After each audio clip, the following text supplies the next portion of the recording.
Halo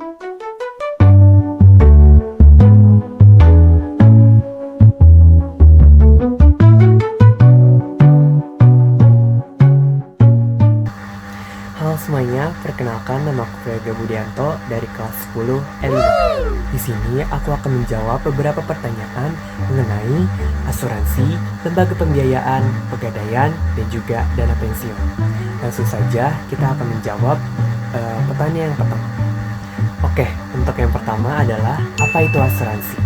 Asuransi adalah perjanjian antara kita dengan perusahaan asuransi. Kita bayar premi secara rutin. Dan kalau terjadi hal yang tidak diinginkan, seperti kecelakaan, sakit, atau kehilangan barang, kita bisa dapat ganti rugi. Jadi asuransi itu semacam perlindungan. Pertanyaan yang kedua adalah, apakah barang expired bisa diasuransikan? Jawabannya itu nggak bisa. Barang yang sudah expired atau kadaluarsa itu nggak bisa diasuransikan, karena barang itu udah nggak punya nilai lagi dan nggak bisa dipakai. Asuransi hanya untuk barang yang masih berfungsi dan bernilai.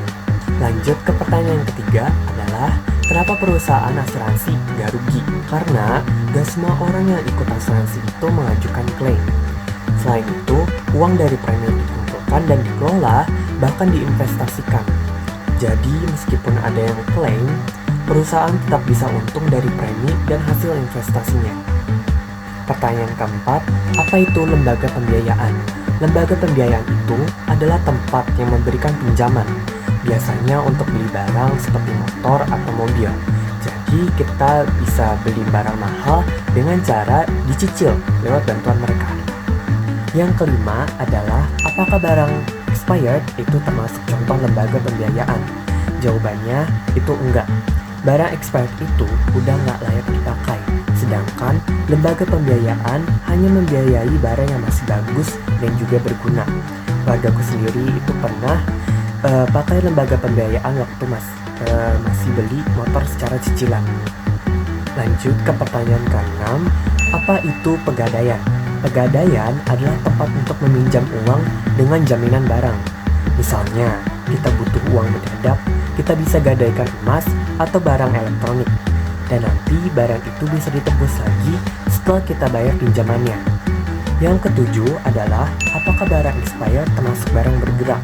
Barang expired itu nggak termasuk barang bergerak.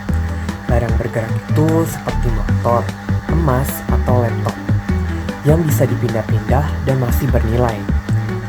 Barang expired udah nggak bisa digunakan lagi, jadi nggak termasuk kategori itu.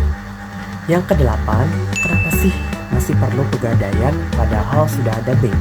Karena pegadaian lebih mudah dan cepat prosesnya. Kalau pinjam di bank biasanya butuh banyak dokumen dan prosesnya tuh lama. Tapi di pegadaian kita cukup membawa barang jaminan, langsung bisa dapat uang. Yang kesembilan, apa itu dana pensiun? Dana pensiun adalah tabungan khusus untuk masa tua. Jadi sewaktu-waktu kita sudah nggak kerja lagi, kita tetap punya penghasilan dari dana pensiun yang dikumpulkan selama aktif kerja. Oke, lanjut ke pertanyaan yang terakhir adalah, kalau aku bukan PNS atau ASN, gimana cara aku tetap punya dana pensiun? Kalau aku bukan PNS, aku bakal mulai menabung dari sekarang, ikut program pensiun dari swasta atau investasi dari usaha dan properti. Jadi nanti waktu tua, aku tetap punya penghasilan dan gak bergantung sama orang lain lagi. Oke, itu tadi semua jawabanku